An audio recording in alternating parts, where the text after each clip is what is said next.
Hello, beautiful people. Welcome to the channel, A Life After Narc. My name's Debbie, and I talk about all things to do with narcissistic, abusive, and toxic relationships, as well as looking at healing from them. And today's video, when you recognize it's time to move on. So have you found yourself recently thinking, this is no good for me, I need to move on, I can't do this anymore, it's wrong, it's toxic, it's bad. And perhaps you knew in your heart of hearts that it was time to leave, that things were not getting better. But how do you accept this? Before I get into the video, please click the like button, please subscribe to the channel and share with your friends and family. I'm really trying to increase my subscribers so that we get the message out there about these toxic and abusive relationships. I also want to start doing some question Q&A videos live where you can come on here and ask me questions about this and we can chat. And in order to do that, I do need a few more subscribers. So you're in a relationship and you know that it's bad. You know that what's going on is not right. You know that you deserve to be treated better. And you know that you need to leave. But maybe things will get better if you stay. If you just one more time. They've said they're sorry. Maybe it'll get better. Maybe they won't do it again. Maybe the narcissist will change and actually keep their promises and not be aggressive and angry or physically abuse or hurt you. But you know deep inside that that's not the case. I remember so many times wanting to leave. And I even had a thought of taking my tents. I have two pretty big tents and my car, packing up all of my camping equipment, taking the cats. I would never leave the cats. Driving somewhere into a field, somewhere far, far away, setting up my tents and living there for the rest of my life. Because I had no money, because I had no job, and I had nobody else to turn to. The narcissist had made sure of all of that, but that's for another video. I stayed for a number of reasons. As I say, one of them was because I thought it would get better. I thought that he would stick to his promises, that he would do what he said. I thought that he wouldn't gaslight me anymore, that he would stop abusing me in those ways. I thought that he loved me. There were other major issues as well in my life at the time. My father was terminally ill, and my mum, my sister, and myself were all caring for him. And it was a long drive for me. I was away from home a lot. And there were other things happening within our lives.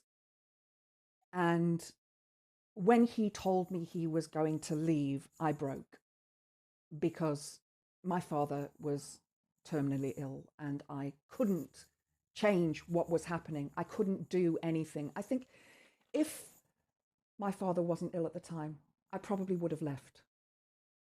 But there was always that part of me that thought, but hang on, why should I leave? All of this furniture in this house belongs to me. It's all mine. I was the one who bought it. I was the one who provided for us at the beginning, first 5 years of our relationship. When he moved in with me, I had a house full of furniture. You know, I made sure that I was comfortable. He had very little, very, very little. So for me to give that up seemed unfair. It seemed wrong. But I was losing my mind. And this was happening deliberately. He was doing this to me deliberately, as I'm sure you now know. Your ex, or if you're still in the relationship, your partner is making you feel crazy. It's not as easy walking out the door as we think it is. It really isn't. You have invested time, energy, effort, money, children, pets, life. You've invested all of this into this relationship that has just gone horribly, horribly wrong due to their behavior.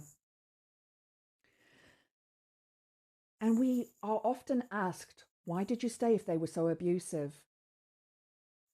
Which is a natural question for somebody to ask, but it's very enabling to the abuser. You didn't know what else to do. You got stuck. You thought it was going to get better.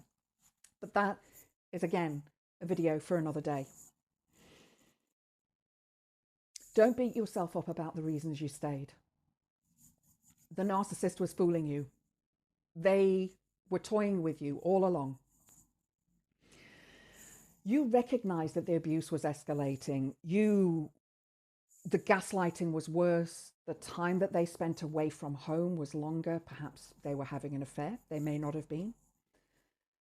The money that they were spending was more and more. You had no money for yourself. They had got you into a place where you weren't working anymore, that you had no friends around you anymore. You were isolated. And for me, that point when I realized that this had to end was when he had me pinned to the floor with his arm around my neck. But I couldn't leave because I was still taking care of my father at the time. I had no time. It was the last few weeks of my father's life. So I had to go through this trauma of losing my father, whom I loved very, very dearly, and being subjected to this abuse by my ex. I still couldn't leave. But when you've recognized that it's time to leave, start making your plans. Be clever about this. Money. You're going to need money. So if you can't throw them out, if the house doesn't belong to you or you're renting, you're going to need money. Now, here in the UK, you can go to the council, you can go to Citizens Advice Bureau and ask them for advice and help. But start saving money if you can. Then looking for accommodation. Where are you going to stay? Is it possible that you could stay with a friend or a family member until you find somewhere else that you can be? Don't forget, here in the UK, there is a facility available for people who have been kicked out of their homes due to abuse or any other reason, that they can be housed in a bed and breakfast or a hotel until accommodation is found for them. So there is that option. It sucks, but it perhaps is better than staying and being abused. What if you have children or pets? What do you want to do with them? You need to plan for that. You need to plan, are you going to try and keep custody of the children? Are you going to keep the pets? Are they your pets or are they their pets? So have a look at that and see how you can work through that. When are you going to leave? Are you going to leave when they're not there? Perhaps when they're away at work? Are you going to tell them that you're leaving? Are you just going to arrange for a van with a friend with a van to turn up one day and take your things? So have a look at when you're going to do this and how. Like I just said, perhaps with a friend or hire a van. Or if you need to, contact the police. You can. You have every right to contact the police if you are being abused. Only you can decide when and how you're going to leave. And part of me thinks I was lucky in that he left me.